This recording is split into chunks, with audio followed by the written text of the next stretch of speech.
بسم اللہ الرحمن الرحیم سبحان اللہ و بحمدہ سبحان اللہ العظیم صلی اللہ علیہ وآلہ وسلم۔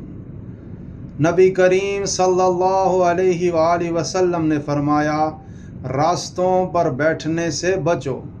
صحابہ نے عرض کیا کہ ہم تو وہاں بیٹھنے پر مجبور ہیں، وہی ہمارے بیٹھنے کی جگہ ہوتی ہے کہ جہاں ہم باتیں کرتے ہیں۔